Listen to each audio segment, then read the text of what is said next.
네, 여러분 안녕하세요. 사주 보는 변호사입니다. 오늘은 해외에서 잘 풀리는 사주 구조에 대해 이야기해 보려고 합니다. 여기서 말하는 해외는 단순히 이민이나 유학을 의미하는 게 아닙니다. 내 기운이 국내라는 울타리 안에서 답답해하고 경계를 넘어갈 때 비로소 숨을 쉬는 사람들, 즉 움직일 때 운이 살아나는 사람들에 대한 이야기입니다. 명리학에서는 이런 기운을 예전부터 역마, 공망, 수기운, 충, 식상, 재성 등으로 표현해 왔습니다. 오늘은 그 중에서도 실제 상담에서 반복적으로 확인되는 해외에서 특히 잘 풀리는 7가지 사주 구조를 정리해서 말씀드리겠습니다. 첫째, 월지가 공망인 사람입니다. 만세력 앱에서 월지 공망을 간단히 확인하실 수 있습니다. 만세력에서는 연주 기준 공망과 일주 기준 공망을 모두 표기해 놨습니다. 일반적으로 일주 기준으로 공망을 보고 있습니다.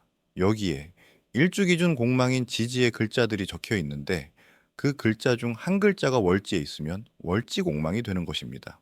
월지는 여러분의 사회, 직장, 환경과 같이 내가 몸담고 있는 세상을 상징합니다. 이 자리가 공망이라는 것은 그 사회 속에서 내 기운이 온전히 뿌리를 내리기 어렵다는 뜻이죠. 공망은 텅 비어 있는 자리이면서도 동시에 새로 시작하는 자리입니다. 기존 질서 안에서 완성되지 못한 에너지가 이제 완전히 새로운 환경으로 옮겨갔을 때 오히려 재기능을 하기 시작합니다. 그래서 월지 공망을 가진 분들은 한 사회, 한 조직 안에서 오래 버티는 것보다 환경 자체를 바꿔주는 것이 훨씬 효율적입니다.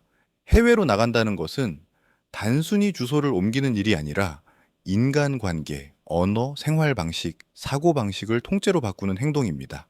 월지 공망을 두려워하기보다는 그 빈 공간에 새 삶을 설계할 수 있다고 생각하시면 좋습니다. 둘째, 역마가 강한 사람입니다. 사주의 역마 에너지를 뜨듯하는 인, 신, 사, 해라는 글자가 한 글자라도 있거나 많은 경우이고 특히 이 글자들이 내 사주 구조에서 용신으로 작용하는 경우죠. 내 사주 구조에서 인, 신, 사, 해라는 글자가 용신으로 작용하려면 월지에 그 글자가 있어야 합니다. 그래서 월지가 상당히 중요한 것입니다. 옛사람들은 이 네 글자를 역마라 부르며 가만히 있으면 병이 나고 움직여야 사는 사람들이라고 봤습니다. 이 역마가 월지나 일지에 있으면 직업과 생활 패턴 자체가 늘 이동과 변화 위에 놓이게 됩니다. 한 곳에 뿌리 내리고 정적인 삶을 사는 것보다 사람을 만나고 지역을 옮기고 프로젝트를 바꾸고 끊임없이 새로 시작할 때 기운이 살아납니다.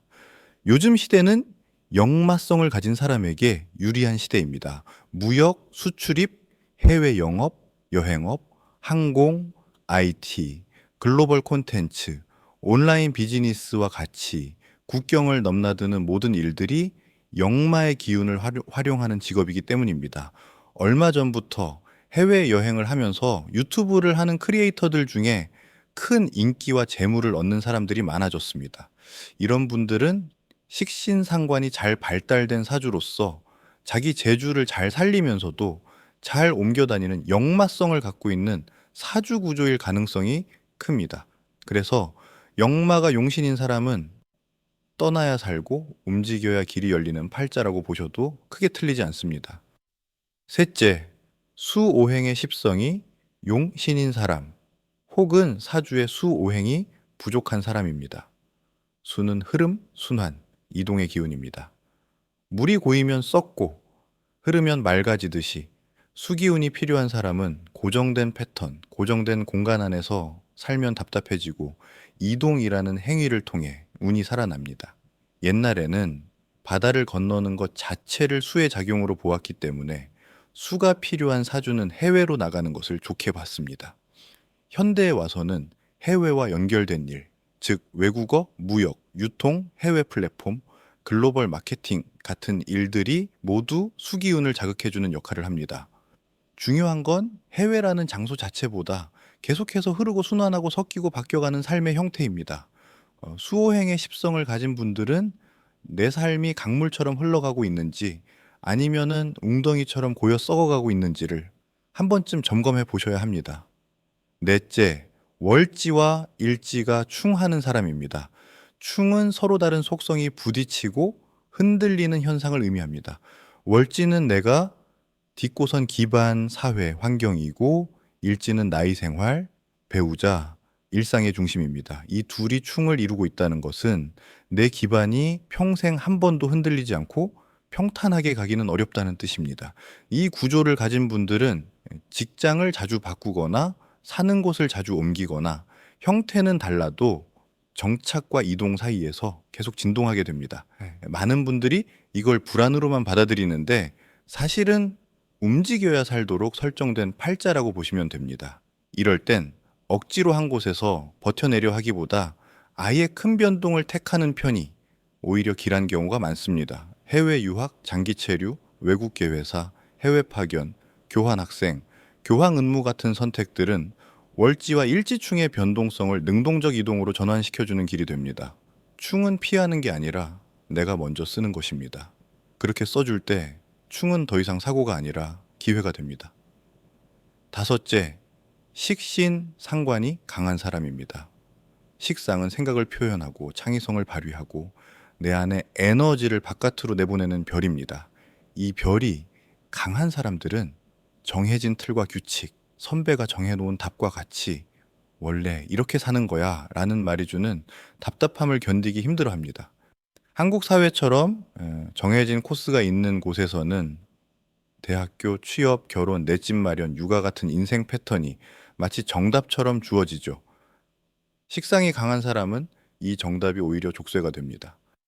해외로 나간다는 것은 이 정답의 강요에서 벗어나 내 방식대로, 내 속도로, 내 표현을 마음껏 써볼 수 있는 무대를 찾는 일입니다. 식상이 강한 사람은 예술, 디자인, 콘텐츠, 요리, IT 개발, 1인 비즈니스 가치, 문화적 제약이 덜한 환경에서 훨씬 큰 폭발력을 발휘합니다. 여섯째, 재성이 월지에 있는 사람입니다. 재성은 돈, 자원, 기회, 현실적인 이득을 상징합니다. 월지는 내가 살아온 환경과 앞으로 살아갈 사회를 상징하고요. 이 두 가지가 만나면 사회적 환경 속에서 돈의 흐름을 감지하고 활용하는 사람이 됩니다. 이런 분들은 국경을 넘는 돈의 흐름, 환율, 수출입, 해외 소비 시장, 외국계 기업 같은 것에 유난히 민감하게 반응합니다. 굳이 직접 이민을 하지 않더라도 해외 지사를 둔 회사, 외국계 기업, 글로벌 플랫폼, 해외 거래를 많이 하는 업종에서 자연스럽게 운이 열리는 경우가 많습니다. 재성이 월지에 있다는 건 내가 단지 국내 안에서만 쓰일 인재가 아니라 조금만 무대를 넓히면은 국경 너머의 흐름을 읽어낼 수 있는 사람이라는 뜻이기도 합니다. 마지막 일곱째, 관성과 인성이 모두 약한 구조입니다. 관성은 규율, 시스템, 조직, 책임을 의미하고 인성은 배움과 보호, 백그라운드, 울타리를 의미합니다. 이 두 가지가 모두 약한 사람은 지금 기존 시스템 안에서 보호받으면서 차분히 성장하는 길이 그 사람에게 잘 맞지 않는 경우가 많습니다. 회사의 시스템, 집안의 울타리, 학교의 틀, 이런 것들이 오히려 나를 지켜주기보다는 끊임없이 나는 왜 저 기준에 못 미치지? 라는 열등감만 자극하게 됩니다. 이런 구조를 가진 분들은 오히려 완전히 새로운 환경에서 나를 아는 사람이 아무도 없는 곳에서 처음부터 경력과 삶을 다시 쌓아 올릴 때 정신적으로 훨씬 자유로워지고 역설적으로 책임감도 강해지는 경우가 많습니다. 해외로 나가는 일은 관성과 인성이 약한 사람에게 스스로 울타리가 되는 법을 배우게 하는 과정이기도 합니다. 누가 대신 책임져 주지 않으니 비로소 내 인생을 내가 책임지는 법을 배우게 되고 그 순간 우는 방향을 바꾸기 시작합니다. 자, 정리해 보겠습니다. 이 일곱 가지는 지금 모두 모양은 다르지만 하나의 공통점을 가지고 있습니다. 바로 가만히 있는 것이 답이 아닌 팔자라는 점입니다. 움직일 때, 바꿀 때, 경계를 넘어갈 때 비로소 운이 숨을 쉬기 시작하는 사주들이죠. 사주를 보면서 제가 늘 느끼는 건 이겁니다. 좋은 팔자는 따로 있는 게 아니라 자기의 기운에 맞는 환경을 선택한 팔자가 좋은 팔자라는 것. 만약 오늘 말씀드린 구조에 본인이 조금이라도 해당된다면 꼭 당장 이민을 가라는 얘기가 아닙니다.